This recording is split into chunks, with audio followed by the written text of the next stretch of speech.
I just got laid off from my job at CBS, and every producer on my team who got laid off is a person of color. Every person who gets to stay and will be relocated within the company is a white person.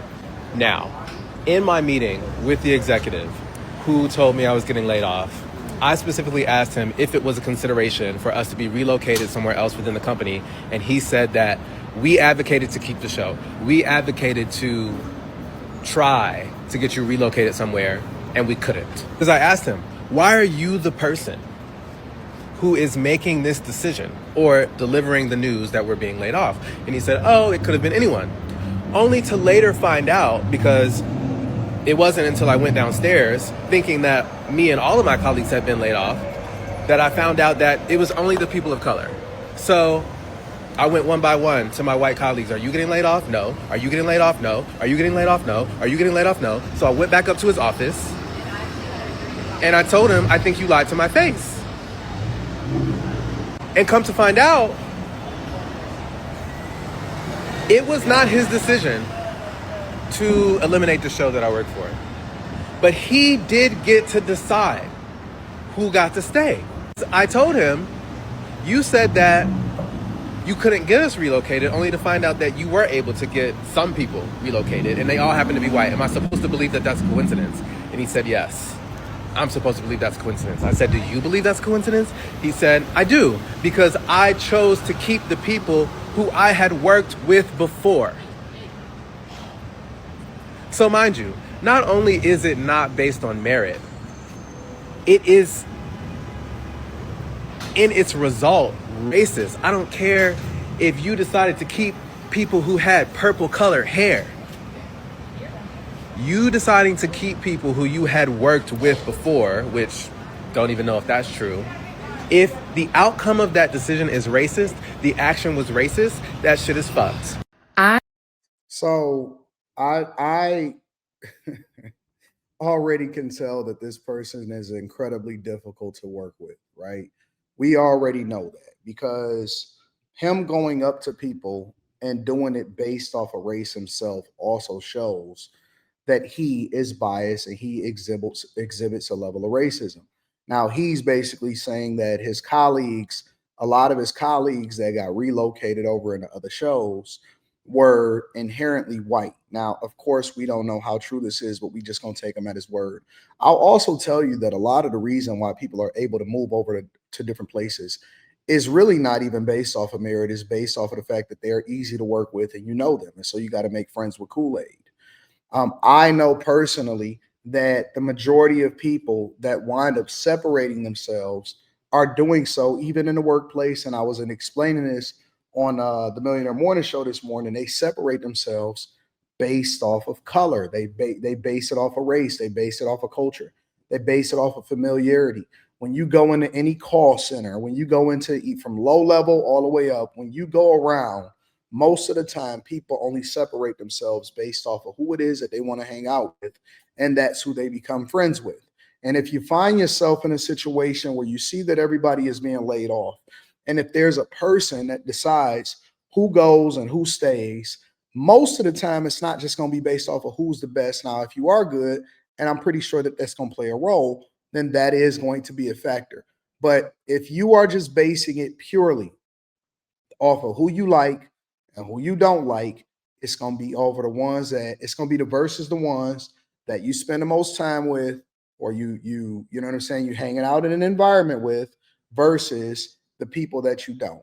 And if this situation is true, and again, I can't say whether the person was racist or whether they wasn't racist, or if they like the majority black people or they don't like the majority black people, because if that was the case, then we'd probably be making an argument for why you was there in the first place.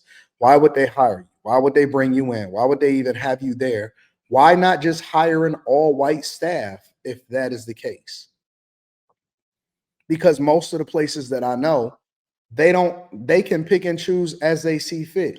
You're an at-will employee. They could have gotten rid of you a long time ago without any kind of determination to do so or not. If your whole show, if your whole situation was being let go and they just so happen to relocate a bunch of other people, are you telling me that they should have used a diversity, equity, and inclusion way to get you hired or to get you fired. Because why would you even want to work in a place that don't appreciate you or don't tolerate you? Now, the first thing that most people do is they lean straight into the racist theory, and that's the way that they justify within themselves that they wasn't let go. He never stated how great he was. He never stated his accolades. He never said that, how many people was let go. He never said that he had been there longer than everybody else. So there's other factors that I'm pretty sure played a huge role. And again, I'm sure that the biggest factor is whether or not somebody actually liked them or not. And so you just gonna have to eat that, big dog. Is racist. The action was racist. Literally. That shit is fucked. I'm one of the over 300,000 Black women who've been let go from the workforce. I am now a statistic. And it hurts. It hurts to know that after all the degrees, I have two, the experience, the dedication, the good work, none of it. What does your degrees have to do with anything, y'all? Y'all gotta let go, especially my Black women. You gotta let go of these degrees. You have to. Like the whole theory that your degree somehow, some way validates that you should still be there or not.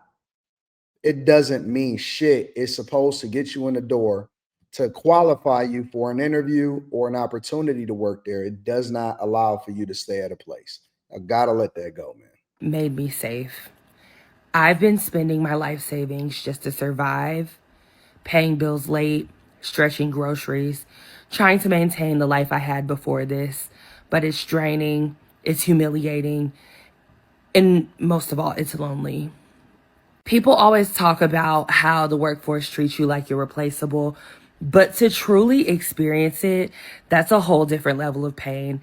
To give so much of yourself, your time, and energy, just to be tossed away like you're nothing, it eats at you. It eats at you until you start to question if you ever really mattered in the first place. In my mental health, it's been rough. Not having stability, not knowing what's next. It messes with your head. I wake up anxious. I go to bed overthinking. Some days I can't even focus, and other days I feel numb. It feels like I'm watching my life slowly fall apart in slow motion. You already know, this is not the economy you want to be jobless in. Prices are sky high, rent keeps climbing, grocery costs are double what they used to, and the jobs that are out there, half of them pay less than what it costs just to survive. It's like the system is designed to break you, right? And for Black women, it's even worse. We're being laid off at higher rates than anyone else after being told for years that we had to work twice as hard just to be seen. It's like no matter what we build, we're always the first on the chopping block. And somehow we're still expected to smile, pray, and stay strong. But I'm tired. I'm fucking angry. And I'm done pretending that I'm okay. So yeah, I'm one of them. One of the over 300,000 Black women that have been laid off. Again, I'm still trying to figure out where the world owes anybody anything. Why do people group themselves up based off of their race as though that is the way that they determine whether or not they're going to lay people off or if they're going to give people jobs? I would more or less be trying to figure out why I pick certain degrees. She never mentioned the type of degrees that she has. She never mentioned the type of job that she got laid off from. I will tell you that most Black women go into degrees that are liberal arts, they're not STEM based, even though even technology based or STEM based environments, they are, laying off too, management, white collar, all of that stuff. So nobody is safe. You got to evolve, you got to change, you got to grow. You also have to make friends with Kool-Aid. You can't depend on the industry or whatever it is that you work for. I know as a 43-year-old man that has been laid off before that industries are cyclical, jobs are cyclical. I don't know anybody that's ever been not been laid off before, whether you're Black or white. So I don't know. It's an interesting perspective. Let me know what y'all think inside of the comments. Make sure y'all tap into the Patreon. Link is in the description. Teach Henley, 40% off your first order, 20% off of life. Let me know what y'all think if people are being laid off just because they Black, or if the industries or the environment is indiscriminate, and everybody got to make sure that they make some adjustments. I love you. I appreciate you. I'm gonna holler at you guys later.